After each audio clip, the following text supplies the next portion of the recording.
Halo, kami dari kelompok 2 yang terdiri dari Rivaldo, saya Mareta, dan juga ada Vanessa.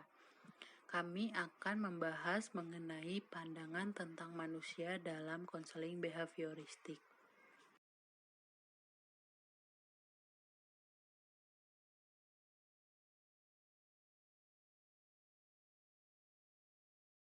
Dalam presentasi kali ini, kita akan membagi menjadi 3 bagian. Yang pertama, konsep manusia dari sudut pandang behavioristik. Yang kedua, pandangan tentang sifat manusia. Dan yang ketiga, hakikat manusia. Pertama, konsep manusia pada behavioristik. Para ahli psikologi behavioristik memandang manusia tidak pada dasarnya baik atau jahat. Para ahli yang menggunakan pendekatan behavioristik itu sendiri hanya memandang manusia sebagai responden atas pengkondisian yang mereka kerjakan.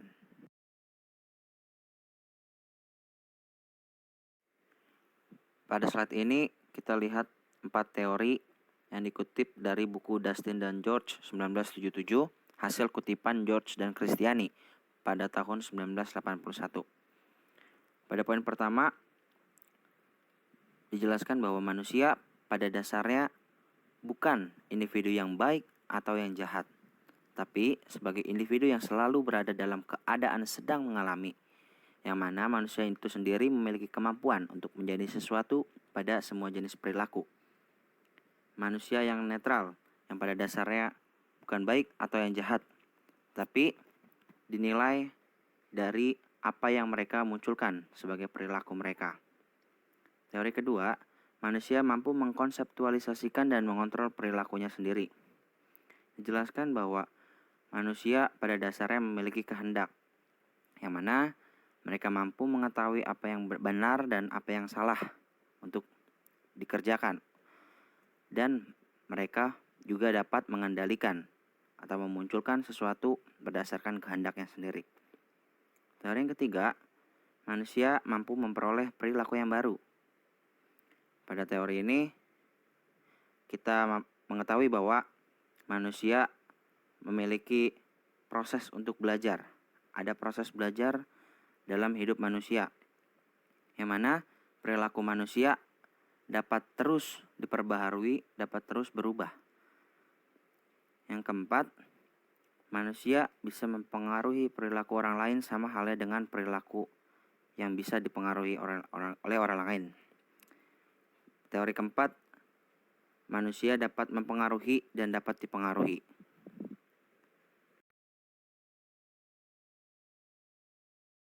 Pada slide ini kita temukan 2 tokoh yang gak asing ya, Corey dan Albert Bandura.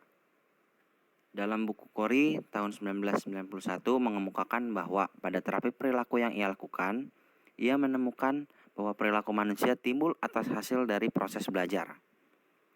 Pada bukunya juga dapat kita lihat, ia berpendapat bahwa perilaku manusia dapat timbul atas hasil rangsangan. Atau dengan kata lain, perilaku manusia itu ada kaitannya dengan lingkungan yang ia hidupi, ia tinggali.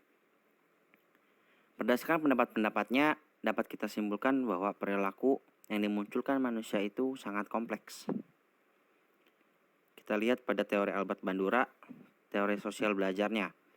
Ia juga menolak bahwa manusia berperilaku secara mekanistik dan deterministik, atau manusia berperilaku atau memiliki respon yang itu-itu aja, atau yang deterministik, yang mana manusia juga berperilaku atas hasil dari masa lalunya. Jadi tidak ada proses belajar. Nah, itu Albert Bandura sangat menentang, karena ia percaya bahwa manusia dapat belajar. Manusia dapat melakukan perilaku yang berbeda atas hasil dari proses belajar dan sosial yang ia hidupi dari masa ke masa.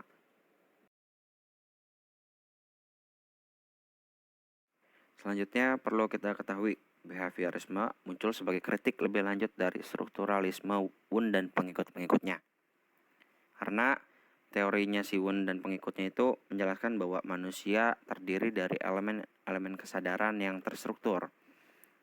Salah satu pengikutnya itu Piaget. Nah, pada tahap A, misalkan manusia harusnya sudah dapat mengurutkan angka. Pada tahap B, manusia sudah dapat berlogika dengan baik.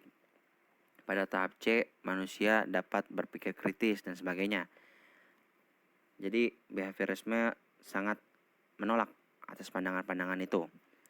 Yang mana sudah kita ketahui bahwa behaviorisme menganggap manusia atau perilaku yang ditimbulkan manusia merupakan proses dari belajar, proses dari lingkungan, yang mana tidak ada kepastian yang dapat dimunculkan atas perilaku yang akan dilakukan manusia.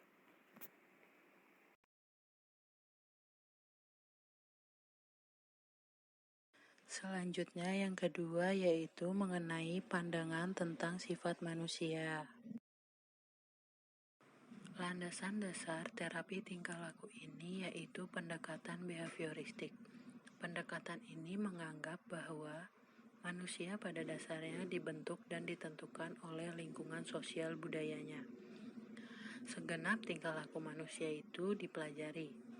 Ini merupakan anggapan dari behavioristik radikal, namun berbeda dengan behavioristik kontemporer, yang merupakan perkembangan dari behavioristik radikal. Behavioristik kontemporer menganggap bahwa setiap individu sebenarnya memiliki potensi untuk memilih apa yang dipelajarinya. Hal ini bertentangan dengan prinsip behavioris yang radikal, yang menyingkirkan kemungkinan individu menentukan diri. Namun, meskipun demikian, kedua behaviorisme ini tetap berfokus pada inti dari behaviorisme itu sendiri, yaitu bagaimana orang-orang belajar dan kondisi-kondisi apa saja yang menentukan tingkah laku mereka. Konsep utama terapi tingkah laku ini adalah keyakinan tentang martabat manusia, yang bersifat sebagai falsafah dan sebagian lagi bercorak psikologis, yaitu yang pertama, manusia pada dasarnya tidak berakhlak baik atau buruk, bagus atau jelek. Tetapi manusia mempunyai potensi untuk bertingkah laku baik atau buruk, tepat atau salah berdasarkan bekal keturunan dan lingkungan. Dan juga terbentuk atas pola-pola tingkah laku yang menjadi ciri khas kepribadiannya. Yang kedua, manusia mampu untuk berefleksi atas tingkah lakunya sendiri, menangkap apa yang dilakukannya, dan mengatur serta mengontrol perilakunya sendiri. Yang ketiga, manusia mampu untuk memperoleh dan membentuk sendiri pola-pola tingkah laku yang baru melalui suatu proses belajar. Misalkan pola-pola yang lama dahulunya itu dibentuk melalui belajar. Pola-pola itu dapat diganti melalui usaha belajar yang baru. Yang keempat, manusia dapat mempengaruhi perilaku orang lain dan dirinya dipengaruhi oleh perilaku orang lain.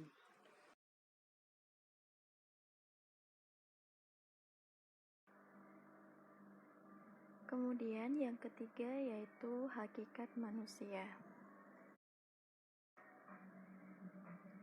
Pada dasarnya, manusia hidup dengan kebutuhan yang tiada habisnya, di mana setiap kebutuhan itu memiliki hasrat untuk terpenuhi. Menurut Glasser, ada 5 kebutuhan dasar psikologi manusia, yaitu yang pertama, cinta atau rasa memiliki.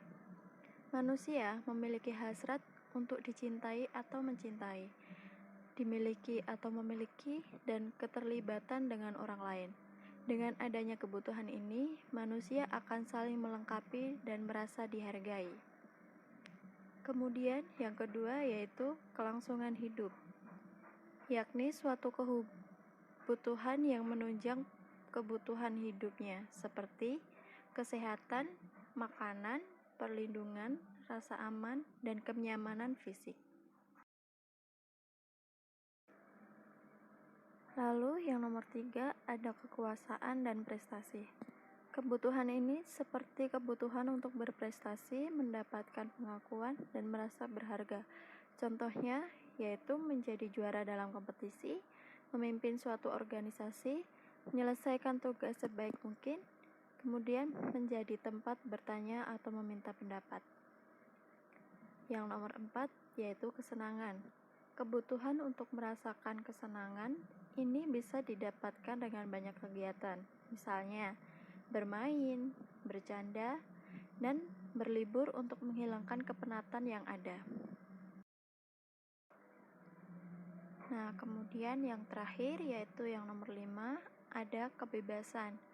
Kebutuhan akan kebebasan yang dimaksud seperti kebebasan dalam menentukan cita-cita, menentukan pilihan universitas, dan berpindah dari suatu tempat ke tempat yang lain. Sekian dari kelompok 2, terima kasih.